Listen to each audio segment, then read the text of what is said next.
റോജെ, വനിതാ ബില്ലിൽ ഇപ്പോൾ പാർലമെന്റിൽ കഴിഞ്ഞ ഒരു ചർച്ച, രാഹുൽ ഗാന്ധി സംസാരിച്ചത് ഈ ബില്ലിൻ്റെ രാഷ്ട്രീയ വശങ്ങൾ അല്ലെങ്കിൽ എന്തൊക്കെയാണ് രാജ്യവിരുദ്ധമായി BJP ഒളിച്ചു കടത്തുന്നത് എന്നായിരുന്നു. എങ്ങനെയാണ് ഈ പ്രസംഗത്തെ വിലയിരുത്തേണ്ടത്? ഏതെല്ലാം രീതിയിൽ കേന്ദ്ര നീക്കത്തെ രാഹുൽ ഗാന്ധി പൊളിച്ചടുക്കിയിട്ടുണ്ട്? ഈ ഒരു പ്രതിപക്ഷ നേതാവ് എന്നുള്ള നിലയിൽ രാഹുൽ ഗാന്ധിയുടെ ഏറ്റവും ബെസ്റ്റ് പെർഫോമൻസ് ആയിരുന്നു ഇന്ന് ലോക്സഭയിൽ കണ്ടത്. അതായത് ഇന്ത്യയിലെ മറ്റേത് രാഷ്ട്രീയ നേതാവിനോടൊപ്പം തന്നെ അല്ലെങ്കിൽ അതിനേക്കാളും ഒരു പടി മുന്നിൽ നിന്നുകൊണ്ട് സംസാരിക്കാൻ, വിഷയങ്ങളിലെ ഏത് തരത്തിലാണ് ജനങ്ങളെ ബാധിക്കുന്നത്, അതിന്റെ രാഷ്ട്രീയം, BJP പോലും ഒരു രാഷ്ട്രീയ പാർട്ടി അവരുടെ ഒളിച്ചു കടത്താൻ ശ്രമിക്കുന്ന ചില അജണ്ടകൾ, നിഗൂഢമായ ചില അജണ്ടകൾ, അതൊക്കെ എന്താണെന്ന് വളരെ കൃത്യമായ രീതിയിൽ വിവരിക്കാൻ രാഹുൽ ഗാന്ധിക്ക് ഇത് കഴിയും. 20 മിനിറ്റ് നേരം നീണ്ടു നിന്ന പ്രസംഗത്തിനകത്ത് അദ്ദേഹം എടുത്തു പറഞ്ഞ 1-2 പ്രധാന കാര്യങ്ങളുണ്ട്. അതായത് ഈ സ്ത്രീ ശാക്തീകരണം എന്നുള്ള ലേബലിൽ BJP വളരെ നിഗൂഢമായ ചില അജണ്ടകളാണ് ഒളിച്ചു കടത്താൻ ശ്രമിക്കുന്നത്. ഇതിന്റെ പിന്നെ സ്ത്രീകളെ ശാക്തീകരിക്കുക എന്നുള്ളതല്ല, മറിച്ച് അവരുടെ ഭരണം നിലനിർത്തുന്നതിന് വേണ്ടി മണ്ഡലങ്ങൾ പുതിയതായിട്ട് പുനഃക്രമീകരിച്ചുകൊണ്ട് പുതിയ മണ്ഡലങ്ങൾ രൂപീകരിക്കുന്നതിന് വേണ്ടിയുള്ള ഒരു അവിശുദ്ധമായ ഒരു നിലപാടാണ് BJP സ്വീകരിച്ചിരിക്കുന്നു എന്നാണ് അദ്ദേഹം പറഞ്ഞതിന്റെ രത്നചുരുക്കം എന്ന് പറയുന്നത്. അതുപോലെ ഒരു തരത്തിലും ഇന്ത്യയിലെ സ്ത്രീ ജനങ്ങളെ അവരെ പ്രബുദ്ധരാക്കുക അല്ലെങ്കിൽ അവരെ രാഷ്ട്രീയമായി മുന്നിലേക്ക് കൊണ്ടുവരിക എന്നുള്ള ഉദ്ദേശത്തിനല്ല അവര് മുൻതൂക്കം കൊടുക്കുന്നത്. മറിച്ച് ഈ നമ്മുടെ ജനസമൂഹത്തിൽപ്പെട്ട ആദിവാസികൾ, ദളിതര്, OBC വിഭാഗങ്ങളിൽപ്പെട്ട സ്ത്രീകൾക്ക് ഒരു തരത്തിലും ഈ രാഷ്ട്രീയത്തിലേക്ക് അല്ലെങ്കിൽ മുഖ്യധാര രാഷ്ട്രീയത്തിലേക്ക്, ജനാധിപത്യ ക്രമത്തിലേക്ക് കടന്നു വരാനുള്ള അവസരങ്ങൾ പാടെ നിഷേധിക്കുന്ന തരത്തിലുള്ളൊരു ബില്ലിനാണ് അല്ലെങ്കിൽ അതിനുവേണ്ടി നിയമനിർമ്മാണത്തിനാണ് ശ്രമിക്കുന്നതെന്നാണ് അദ്ദേഹം പ്രധാനമായിട്ട് ആരോപിച്ചത്. അതുപോലെ തന്നെ അദ്ദേഹം എടുത്തു പറഞ്ഞൊരു കാര്യമുണ്ട്.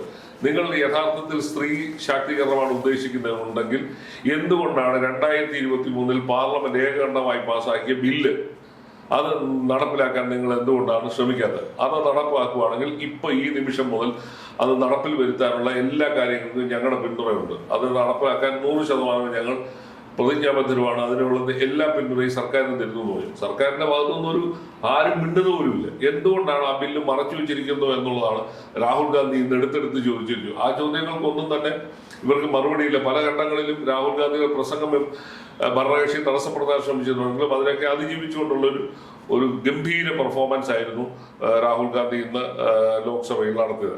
അപ്പൊ അദ്ദേഹം എടുത്തു പറഞ്ഞ വേറൊരു പ്രധാനപ്പെട്ട ഒരു കാര്യമുണ്ട്. ഈ ബില്ലിനെ സ്ത്രീകളുടെ ബില്ലെന്ന് വിളിക്കാൻ കഴിയില്ല എന്നാണ് പറയുന്നത്. ഇതിന് സ്ത്രീ ശാക്തീകരണവുമായി യാതൊരു ബന്ധവുമില്ല.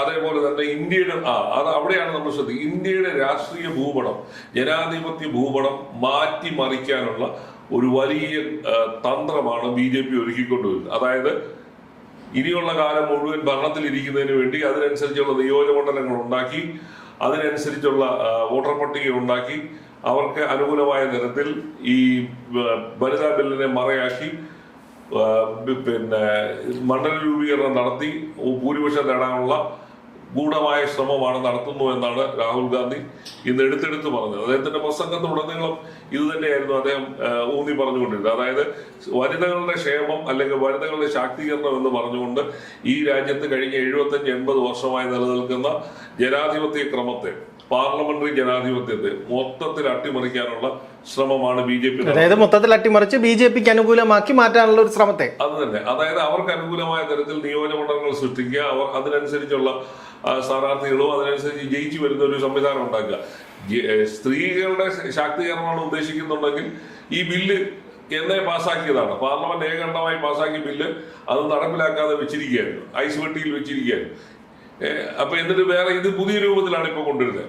അപ്പൊ ആ ബിൽ അതാണ് ഒരു രാഷ്ട്രീയ പാർട്ടി അല്ലെങ്കിൽ ഒരു ഭരണകക്ഷിയുടെ ഉദ്ദേശശുദ്ധിയിൽ സംശയം തോന്നുന്നത്. ഇപ്പൊ എന്തുകൊണ്ടാണ് ഒരു ബില്ല് നേരത്തെ പാസ്സാക്കി വെച്ചിരിക്കുന്നത്, ഇപ്പൊ എന്തുകൊണ്ടാണ് ഇങ്ങനെ തട്ടിക്കൂട്ട് ഒരു ബില്ലുമായി വരാനുള്ളത്? അപ്പൊ അതിന്റെ ഉദ്ദേശം എന്ന് പറയുന്നത് തന്നെ രാഹുൽ ഗാന്ധി പറഞ്ഞാണ് അതിന്റെ ശരിയായ കാര്യം. അതായത് നമ്മുടെ നിലവിലുള്ള പാർലമെന്ററി വ്യവസ്ഥകളെ മുഴുവൻ അട്ടിമറിച്ചുകൊണ്ട് ഇവർക്ക് ഇഷ്ടം പോലെ തോന്നിയ പോലെ ഭരിക്കാനും തോന്നിയ പോലെ പല നിയമങ്ങൾ നടപ്പിലാക്കാനും ഈ ഭാവിയിൽ ഈ ഭരണഘടന തന്നെ ഒരു പക്ഷെങ്കിലും ഒഴിവാക്കിക്കൊണ്ടുള്ള നടപടിക്രമത്തിനൊക്കെ മുന്തിരി തുനിഞ്ഞേക്കാം. അത് ന്യായമായ രീതിയിൽ വലിയൊരു സംശയം കോൺഗ്രസ് മറ്റ് രാഷ്ട്രീയ പാർട്ടികൾ പല കാലങ്ങളായിട്ട് ഉയർത്തുന്നുണ്ട്. ഇതൊരു ഹിന്ദു രാഷ്ട്രമാക്കാനുള്ള, ഹിന്ദു രാഷ്ട്രമായി പ്രഖ്യാപിക്കാനുള്ള വലിയ ഗൂഢനീക്കം RSSന്റെ ഭാഗത്തു നിന്നൊക്കെ ഉണ്ട്. അപ്പൊ അതിന് വളം വെക്കാനുള്ള ഒരു കെണിയൊരുക്കലാണോ ഇപ്പോഴത്തെ ഈ നിയമനിർമ്മാണം എന്ന് തന്നെ ഇന്ത്യയിലെ പ്രതിപക്ഷ പാർട്ടികൾ സംശയിക്കുന്നുണ്ട്. അവരുടെ സംശയം തെറ്റാണെന്ന് പറയാൻ കഴിയില്ല. കാരണം ഈ ഓരോ ബില്ല് ഈ കഴിഞ്ഞ കാലങ്ങളിൽ, കഴിഞ്ഞ 12 വർഷത്തിനിടയിൽ BJP കൊണ്ടുവന്ന ഓരോ ബില്ലുകളുടെയും പുറകിൽ വലിയ തോതിലുള്ള ഗൂഢ ഉദ്ദേശങ്ങൾ. ഇപ്പൊ നമ്മുടെ മുമ്പിലിരിക്കുന്ന FCRA ബില്ല് ഇല്ലേ, ആ ബില്ലിന്റെ പിന്നിലെ ഉദ്ദേശം എന്തായിരുന്നു? ഇതൊക്കെ കിടക്കുകയാണ്. ഇപ്പൊ ഈ ജമ്മു കാശ്മീരിനെ വിഭജിച്ചുകൊണ്ടുള്ള ബില്ല്, ആസാമിൽ ഇപ്പൊ നടക്കുന്ന ഈ വോട്ടർ പരിഷ്കരണവുമായിട്ട് നടക്കുന്ന പ്രശ്നങ്ങൾ, ഇതൊക്കെ തന്നെ ഇവരുടെ പല നീക്കങ്ങളിലും സംശയങ്ങൾ ഉണ്ടാകുന്ന തരത്തിലേക്കാണ് കാര്യങ്ങൾ കൊണ്ടുപോകുന്നത്. അതാണ് രാഹുൽ ഗാന്ധി ഇന്ന് ലോക്സഭയിൽ വലിച്ചു കീറിയത്. അല്ല, ഇത് രാഹുൽ ഗാന്ധി പ്രസംഗത്തിൽ ഇവര് ഒളിച്ചു കടത്താൻ ശ്രമിച്ചതെല്ലാം വിളിച്ചു പറഞ്ഞതുകൊണ്ടാകാം ഭരണപക്ഷം വലിയ രീതിയിൽ ഈ പ്രസംഗത്തെ തടസ്സപ്പെടുത്താൻ നോക്കിയതും സ്പീക്കർ തന്നെ ഇതിൽ ഇടപെട്ടത്. ഇല്ല അത് കഴിഞ്ഞു. കാരണം അത്ര കൃത്യമായിട്ടായിരുന്നു അദ്ദേഹത്തിന്റെ ആർഗ്യുമെന്റുകൾ മുഴുവൻ തന്നെ. ഈ BJP ഈ കാലാകാലങ്ങളിൽ അവരുടെ അജണ്ടകൾ എങ്ങനെയാണ് നിയമനിർമ്മാണത്തിലൂടെയും മറ്റും ഒളിച്ചു കടത്താൻ ശ്രമിക്കുന്നത്. അദ്ദേഹം എടുത്തു പറഞ്ഞൊരു കാര്യമുണ്ട്. ഈ പല നടപടിക്രമങ്ങളും ചെയ്തിട്ട് അതിന്റെ തിക്തഫലങ്ങൾ പിന്നീട് അനുഭവിക്കുന്നുണ്ട്. ഇപ്പം നോട്ട് നിരോധനം കൊണ്ടുണ്ടായ രാജ്യത്തിന് സംഭവിച്ച വലിയ ഗതികേടുകൾ, അതാണ് അദ്ദേഹം എടുത്തു പറഞ്ഞത്. അപ്പൊ ഇങ്ങനെ ഈ ബില്ലും അങ്ങനെയുള്ള ഒരു ഒളിച്ചു കടത്തലാണോ എന്നുള്ള ന്യായമായ സംശയമാണ് രാഹുൽ ഗാന്ധി ഉയർത്തി. ഞാൻ കണ്ട പ്രത്യേകിച്ച് ഒരു കാര്യം എന്ന് പറഞ്ഞാൽ, രാഹുൽ ഗാന്ധിയുടെ 20 മിനിറ്റ് നേരം നീണ്ടുന്ന പ്രസംഗത്തിനിടയിൽ ഒരു തവണയോ മറ്റോ ആണ് ഈ OBC-കൾക്കും ദളിതർക്കും വേണ്ട പ്രാതിനിധ്യം കിട്ടുന്നില്ല എന്ന് പറഞ്ഞപ്പോൾ മാത്രമാണ് BJPയുടെ ഭാഗത്തു നിന്നൊരു നിങ്ങൾ അവരെ ഹിന്ദുവായി കണക്കാക്കുന്നില്ല എന്ന് പറഞ്ഞപ്പോഴാണ് ഒരു ചെറിയ തോതിലുള്ള ഒരു അലമുണ്ടാക്കാനായിട്ട് ശ്രമിച്ചത്. ബാക്കി എല്ലാവർക്കും അവര് ഒരു ബഹളവും ഉണ്ടാക്കാതെ കേട്ടുകൊണ്ടിരിക്കുകയാണ്. കാരണം ഈ പറയുന്നതിനകത്ത് കഴമ്പുണ്ടെന്നുള്ള ഒരു ബോധ്യത്തിന്റെ അടിസ്ഥാനത്തിലാണ് അവർക്ക് പോലും വേറെ പ്രസംഗം തടസ്സപ്പെടുന്ന രീതിയിലേക്ക് പോകാതിരുന്നത്. പിന്നെ പ്രധാനമന്ത്രി നേരിട്ടൊരു അറ്റാക്ക് നടത്തി മാജിക്കുകാരനും ബിസിനസ്സുകാരനും തമ്മിലുള്ള രഹസ്യം അറിയാമെന്ന്. അപ്പോഴും സ്പീക്കറാണ് ഇടപെടുന്നത്. അതെ. രാഹുൽ ഗാന്ധി ഇന്ന് എടുത്തു പറഞ്ഞ ഒരു പ്രധാനപ്പെട്ട ഒരു പോയിന്റ് എന്ന് പറയുന്നത്, ഈ ബില്ലിന്റെ മറവിൽ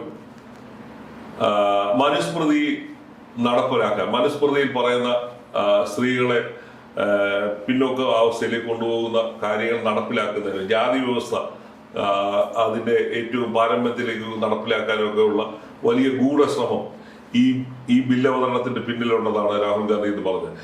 അപ്പൊ യഥാർത്ഥത്തിൽ സ്ത്രീ ശാക്തീകരണമല്ല, ഇത്തരത്തിലുള്ള പ്രാകൃതമായ നടപടിക്രമങ്ങൾ കൊണ്ടുവരുന്നതിനും അതിലൂടെ ഒരു ജനതയെ തന്നെ ഒഴിവാക്കി നിർത്തുന്നതിനും, പ്രത്യേകിച്ച് പിന്നോക്ക വിഭാഗങ്ങളിൽപ്പെട്ട മനുഷ്യരെ അവരെ മുഖ്യധാരയിലേക്ക് കൊണ്ടുവരാതിരിക്കാൻ വേണ്ടിയുള്ള ശ്രമങ്ങൾ നടത്താൻ പോകുന്നു എന്നാണ് രാഹുൽ ഗാന്ധി എന്ന് പറഞ്ഞ അതിനകത്ത് ഒരു പ്രധാന ഒരു വാദം എന്ന് പറയുന്നത്.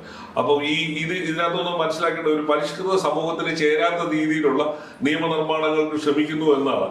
അതിനേക്കാൾ ഉപരി ഇവരുടെ ചില നിഗൂഢമായ രാഷ്ട്രീയ അജണ്ടകൾ ഒളിച്ചു കടത്താൻ ശ്രമിക്കുകയും ചെയ്യുന്നുണ്ട്. അപ്പൊ അതുകൊണ്ട് തന്നെയാണ് രാഹുൽ ഗാന്ധി എടുത്തെടുത്ത് പറഞ്ഞത്, എന്ത് വില കൊടുത്തും ഈ ബില്ലിനെ ഞങ്ങൾ തോൽപ്പിക്കുമെന്ന് പറയുന്നുണ്ട്. അപ്പൊ ആ ഒരു ഘട്ടത്തിലാണ് പ്രധാനമന്ത്രി ഇന്ന് രാജ്യസഭയിൽ പറഞ്ഞു, നിങ്ങളുടെ മനസാക്ഷി അനുസരിച്ച് വോട്ട് ചെയ്യണമെന്ന്. അപ്പൊ മനസാക്ഷി അനുസരിച്ചല്ല, ഞങ്ങളുടെ എല്ലാ ബുദ്ധിയും വിവേകവും ഉപയോഗിച്ച് ഈ ബില്ലിനെ ചെറുത്തു തോൽപ്പിക്കും എന്നുള്ള ഒരു മെസ്സേജാണ് രാഹുൽ ഗാന്ധിയുടെ പ്രസംഗത്തിലുണ്ടായത്. ഒരു പ്രതിപക്ഷ നേതാവ് എന്നുള്ള നിലയിലുള്ള അതിഗംഭീരമായ പെർഫോമൻസ് ആയിരുന്നു ഇന്ന് രാഹുൽ ഗാന്ധി സഭയിൽ നടത്തിയത്. കാരണം ഇവരുടെ പല ചോദ്യങ്ങൾക്കും, രാഹുൽ ഗാന്ധി ഉയർത്തിയ പല ചോദ്യങ്ങൾക്കും ഈ പ്രതിപക്ഷത്തിന്, ഭരണകക്ഷിക്ക് വേണ്ട മറുപടി പറയാനോ അല്ലെങ്കിൽ അത് തടസ്സപ്പെടുത്താനോ ഉള്ള കഴിയാതെ തരത്തിലേക്കുള്ള ചോദ്യങ്ങളാണ് അദ്ദേഹം ഉയർത്തിയത് തന്നെ. അപ്പൊ അതായത് ഇങ്ങനെ ഒരു ബില്ല് കൊണ്ടുവരാൻ കാണിക്കുന്ന തിടുക്കം, തെരഞ്ഞെടുപ്പ് നടക്കുന്ന ഒരു ഘട്ടത്തിൽ ഇങ്ങനെ ഒരു ബില്ല് കൊണ്ടുവന്നതിന്റെ ഉദ്ദേശശുദ്ധിയെ തന്നെ ചോദ്യം ചെയ്തു. അതെന്തുകൊണ്ടാണെന്ന്, ഇത്ര തിടുക്കം എന്തിനാണെന്നുള്ള ചോദ്യങ്ങൾക്കൊന്നും മറുപടിയോ ഉണ്ടായിട്ടില്ല. അപ്പൊ ഇരുട്ടിന്റെ മറവിൽ മറഞ്ഞു നിന്നുകൊണ്ട് പലതും ഒളിച്ചു കടത്താൻ ശ്രമിക്കുന്നു എന്നുള്ള ഒരു വാദമാണ് രാഹുൽ ഗാന്ധി ഉയർത്തിയത്. അപ്പൊ എന്തായാലും ഇനിയുള്ള ദിവസങ്ങളിൽ ഇന്ന് ഈ ബില്ലിന്റെ വോട്ടെടുപ്പ് നടക്കുമ്പോൾ അറിയാം, ഈ ബില്ല് പാസ്സാകത്തില്ലെന്ന് ഏകദേശം മനസ്സിലായി കഴിഞ്ഞു. കാരണം പ്രതിപക്ഷം എല്ലാ ശക്തി ഉപയോഗിച്ച് ബില്ലിനെ എതിർത്തുകൊണ്ടിരിക്കുകയാണ്.